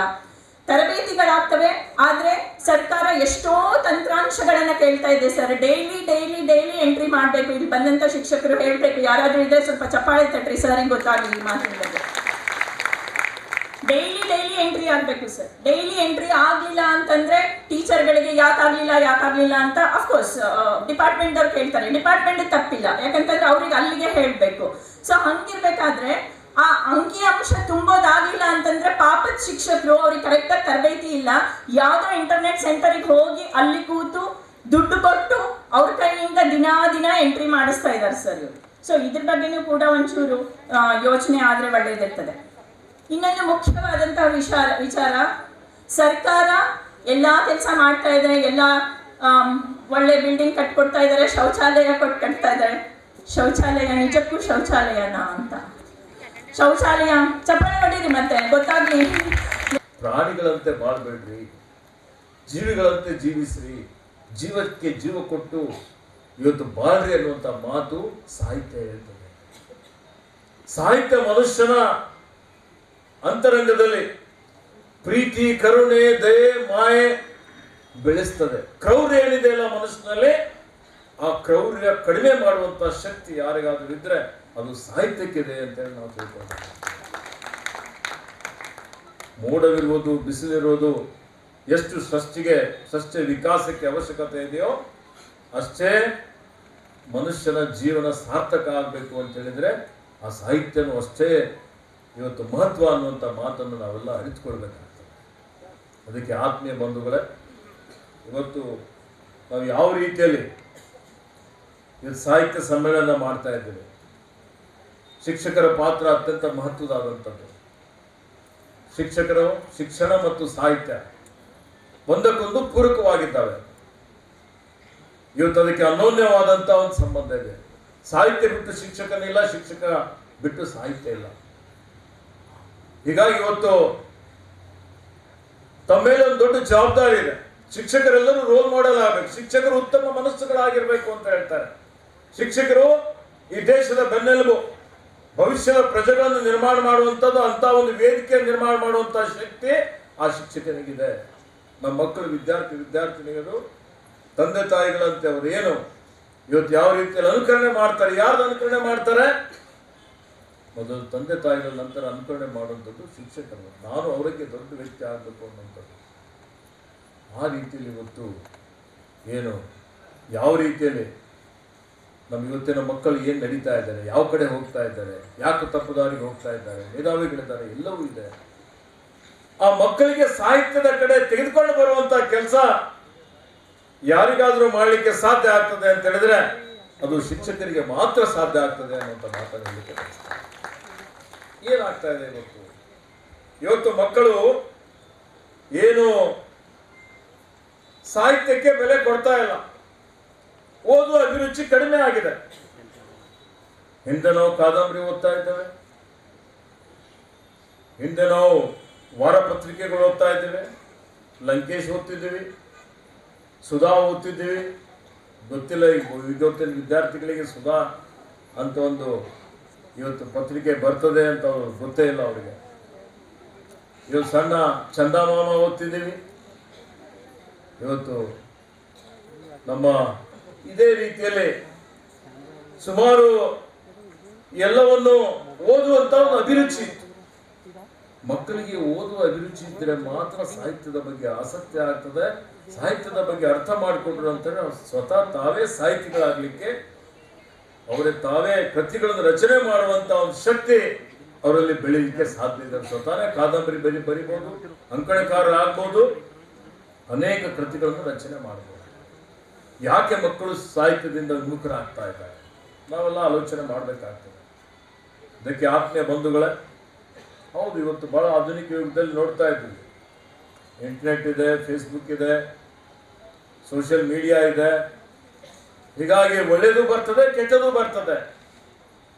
ಈ ಒಳ್ಳೆಯದು ಕೆಟ್ಟದ್ದು ಬಂದಂತ ಸಂದರ್ಭದಲ್ಲಿ ಅವ್ರಿಗೆ ಯಾವ್ದು ಆಯ್ಕೆ ಮಾಡ್ಕೊಳ್ಬೇಕು, ಅವ್ರಿಗೆ ಯಾರು ಬುದ್ಧಿ ಹೇಳಬೇಕು, ಯಾರು ಮಾರ್ಗದರ್ಶನ ಮಾಡಬೇಕು, ಆಲೋಚನೆ ಮಾಡ್ಬೇಕು ನಾವೆಲ್ಲ. ಇವತ್ತೇನು ಸಣ್ಣ ಸಣ್ಣ ಮಕ್ಕಳು ದುಷ್ಟರ ದುರ್ಗುಣಗಳಿಗೆ ಬಲಿ ಆಗ್ತಾ ಇದ್ದಾರೆ. ನಶೆ ಮಾಡುವುದು, ಸರಾಯಿ ಕುಡಿಯೋದು, IPL ಆಡುವುದು, ತಮ್ಮ ಆರೋಗ್ಯವನ್ನು ಕೆಡಿಸಿಕೊಳ್ಳೋದು, ಪಾಶ್ಚಿಮಾತ್ಯ ರಾಷ್ಟ್ರದ ಅನುಕರಣೆ ಮಾಡುವುದು, ಗುರು ಹಿರಿಯರಿಗೆ ಗೌರವ ಕೊಡದೇ ಇರೋದು, ಸಮಾಜಘಾತಕ ಚಟುವಟಿಕೆಗಳಲ್ಲಿ ಭಾಗವಹಿಸುವುದು, ಬಹಳ ದಿಗ್ಭ್ರಮೆ ಆಗ್ತದೆ. ಮಕ್ಕಳ ಮೇಲೆ ದೌರ್ಜನ್ಯ ಆಗ್ತದೆ, ಪೋಕ್ಸೋ ಕೇಸ್ಗಳು ಆಗ್ತಾ ಇದ್ದಾವೆ, ನಾವು ನೋಡ್ತಾ ಇದ್ದೇವೆ. ಎಲ್ಲಿ ವಿಕೃತ ಮನಸ್ಸುಗಳು ಯಾವ ರೀತಿಯಲ್ಲಿ ತಯಾರಾಗ್ತಾ ಇದೆ, ಮಹಿಳೆಯರ ಮೇಲೆ ದೌರ್ಜನ್ಯ ಆಗ್ತದೆ, ಕೊಲೆ ಆಗ್ತದೆ. 21ನೇ ಶತಮಾನದಲ್ಲಿ ಏನು 12ನೇ ಶತಮಾನದಲ್ಲಿ ಬಸವಣ್ಣನವರು ಪ್ರಪ್ರಥಮವಾಗಿ ಮಹಿಳೆಯರಿಗೆ ಸ್ವಾತಂತ್ರ್ಯವನ್ನು ಕೊಟ್ಟರು. ಇವತ್ತು ಮಹಿಳೆಗೆ ಮಹಾದೇವಿ ಅಂತ ಹೇಳಿ ದೊಡ್ಡ ಮಟ್ಟದಲ್ಲಿ ದೇವಾಲಯದಲ್ಲಿ ಪ್ರವೇಶ ಮಾಡಿ ಅನುಭವ ಮಂಟಪದಲ್ಲಿ ಸ್ಥಾನಮಾನ ಕೊಟ್ಟು ಸಾಹಿತ್ಯವನ್ನು ರಚನೆ ಮಾಡಿದಂಥ ಇತಿಹಾಸ ಇದೆ. ಕುಡಿಯೋ ನೀರಿನ ಸಮಸ್ಯೆ ಇರ್ಬೋದು, ಶಿಕ್ಷಕರಿಗೆ ಅನ್ನ ನಿಮಿತ್ತ ಕಾರ್ಯಗಳ ಬಗ್ಗೆ ಇರಬಹುದು, ಅವರಿಗೆ ಮೂಲಭೂತ ಸೌಕರ್ಯಗಳು ಕೊಡುವಂಥದ್ದು ಇರ್ಬೋದು. ಇವೆಲ್ಲವೂ ಸಮಸ್ಯೆಗಳಿದ್ದಾವೆ. ಎಲ್ಲೋ ಒಂದೇ ಸಲ ಎಲ್ಲ ಬದಲಾವಣೆನೂ ಆಗೋದಿಲ್ಲ, ಒಂದೇ ಸಲ ಎಲ್ಲವೂ ನಾವು ಪರಿವರ್ತನೆ ಸ್ವರ್ಗವನ್ನಾಗಿ ಮಾಡಲಿಕ್ಕೂ ಸಾಧ್ಯ ಆಗೋದಿಲ್ಲ. ಆದರೂ ಒಂದೆರಡು ವಿಷಯ, ಒಂದು ಕಿವಿ ಮಾತು ಹೇಳಲಿಕ್ಕೆ ಬಯಸ್ತಾ ಇದ್ದೇನೆ. ಇವತ್ತು ಸರ್ಕಾರ ಶಾಲಾ ಉಸ್ತುವಾರಿ ಸಮಿತಿಗೆ ಇವತ್ತು ಸುಮಾರು ಕನಿಷ್ಠ 30,000ರಿಂದ ಗರಿಷ್ಠ ಮಕ್ಕಳ ಸಂಖ್ಯೆ ಆಧಾರದ ಮೇಲೆ 75,000 ರೂಪಾಯಿವರೆಗೆ ನಿರ್ವಹಣೆ ಅನುದಾನ ಕೊಡ್ತಾ ಇದೆ. ಆ ನಿರ್ವಹಣೆ ಅನುದಾನ ಖರ್ಚು ಮಾಡುವಂತ ಜವಾಬ್ದಾರಿ ಆಯಾ ಶಾಲಾ ಶಿಕ್ಷಕರ ಮತ್ತು ಆ ಶಿಕ್ಷಕರ ಏನು ಮುಖ್ಯ ಗುರುಗಳ ಜವಾಬ್ದಾರಿ ಆಗಿರ್ತದೆ. ಅದರಲ್ಲಿ ಶೌಚಾಲಯ ಇರ್ಬೋದು, ಅದರಲ್ಲಿ ಸ್ವಚ್ಛತೆ ಇರ್ಬೋದು, ಮಾಡಿಕೊಳ್ಳುವಂಥದ್ದಕ್ಕೆ ಅವಕಾಶ ಇದೆ. ಅದಕ್ಕೆ ಎಲ್ಲವನ್ನೂ ನಾವು ಸರ್ಕಾರದ ಮೇಲೆ, ಸಮಾಜದ ಮೇಲೆ ಹಾಕಿದರೆ ಒಳ್ಳೆಯದಾಗೋದಿಲ್ಲ. ಇದ್ರ ಬಗ್ಗೆ ಶೌಚಾಲಯಗಳ ಬಗ್ಗೆನೂ ಬಾಲಕಿಯರಿದ್ದಾರೆ, ಬಾಲಕರಿದ್ದಾರೆ. ನಾನು ಈ ಶಾಸಕನಾಗಿ ಈಗ 17ನೇ ವರ್ಷ ನಡೀತಾ ಇದೆ. ಸುಮಾರು 10 ವರ್ಷದಿಂದ ನಾವು ಪ್ರತಿ ಸಲ ಪ್ರಾಥಮಿಕ ಶಾಲೆ, ಪ್ರೌಢಶಾಲೆಯಲ್ಲಿ ಎಲ್ಲೆಲ್ಲಿ ಶೌಚಾಲಯಗಳಿಲ್ಲ ಆ ಶೌಚಾಲಯಗಳ ನಿರ್ಮಾಣ ಮಾಡಲಿಕ್ಕೆ ಪ್ರತಿಯೊಂದು ಕಡೆ ಅನುದಾನ ಕೊಡಲಾಗಿದೆ. ಅವ್ರ ಕಡೆಯಿಂದ ಬರವಣಿಗೆಯಲ್ಲಿ ಇಲಾಖೆಯವರು, ಸರ್ಕಾರದವರು ನಮ್ಮ ಹತ್ರ ಬಾಲಕರ ಶೌಚಾಲಯ ಇದೆ, ನಮ್ಮ ಹತ್ರ ಬಾಲಕಿಯರ ಶೌಚಾಲಯ ಇದೆ. ಒಂದು ಸಲ ಅಲ್ಲ, ನಾನು ಖುದ್ದಾಗಿ ಶಾಸಕನಾಗಿ ಪರಿಶೀಲನೆ ಮಾಡಿದ್ದೇನೆ. 2 ಸಲ ಅಲ್ಲ, 3 ಸಲ ಅನುದಾನನೂ ಕೊಡಲಾಗಿದೆ. ಶೌಚಾಲಯ ಈ ಸಲ ಅನುದಾನ ಕೊಟ್ಟರೂ ಸರಿಯಾಗಿಲ್ಲ ಅಂತ ಮತ್ತೆ ಪುನಃ ಕೊಡಲಾಗಿದೆ, ಮತ್ತೆ 3ನೇ ಸಲನೂ ಕೊಡಲಾಗಿದೆ. ಆದರೂ ಇನ್ನೂ ಕೆಲವೊಂದು ಕಡೆ ಸರಿಯಾದ ರೀತಿಯಲ್ಲಿ ಶೌಚಾಲಯಗಳ ನಿರ್ವಹಣೆ ಆಗ್ತಾ ಇಲ್ಲ ಅಂತ ಹೇಳಿದ್ರೆ ನಾವು ಆತ್ಮಾವಲೋಕನ ಮಾಡಿಕೊಳ್ಳಬೇಕಾಗ್ತದೆ. ಇದು ಎಲ್ಲಿ ಎಡವಟ್ಟಾಗಿದೆ, ಎಲ್ಲಿ ಸಮಸ್ಯೆಗಳಾಗಿದೆ ಅನ್ನುವಂಥದ್ದು ಈಗಾಗಲೇ ಸರ್ಕಾರದ ವತಿಯಿಂದ ಸೂಚನೆ ಕೊಟ್ಟಿದ್ದಾರೆ. ಇದು ಶಾಲಾ ಅಭಿವೃದ್ಧಿ ಸಮಿತಿ ಮಾಡಿದ ಉದ್ದೇಶ ಇವತ್ತು ಒಂದು ಸಮಾಜದ ಪಾಲ್ಗೊಳ್ಳುವಿಕೆ ಇರಬೇಕು ಅಂತಲೇ ಹೇಳಿ, ತಂದೆ ತಾಯಿಗಳ ಪಾಲ್ಗೊಳ್ಳುವಿಕೆ ಇರಬೇಕು ಅಂತಲೇ ಹೇಳಿ, ಅದರಲ್ಲಿ ಇವತ್ತು ಯಾವುದೇ ರೀತಿಯಲ್ಲಿ ಕುಡಿಲಿಕ್ಕೆ ನೀರಾಗಲಿ ಅಥವಾ ಅಲ್ಲಿ ಸ್ವಚ್ಛತೆಗೆ ನೀರಾಗಲಿ ಕೊರತೆ ಇರಬಾರ್ದು ಅನ್ನುವಂಥ ದೃಷ್ಟಿಯಿಂದ ಗ್ರಾಮ ಪಂಚಾಯತಿಗಳಿಗೆ ಆದೇಶ ಇದೆ. ಪ್ರಗತಿ ಪರಿಶೀಲನೆ ಮಾಡ್ತಾ ಇದ್ದಾರೆ. ಪ್ರತಿಯೊಂದು ಶಾಲೆಗೆ ಶುದ್ಧ ಕುಡಿಯುವ ನೀರು ಮತ್ತು ನೀರಿನ ವ್ಯವಸ್ಥೆ ಮಾಡಲಿಕ್ಕೆ ಸ್ಟ್ಯಾಂಡಿಂಗ್ ಆರ್ಡರ್ಸ್ ಇದೆ.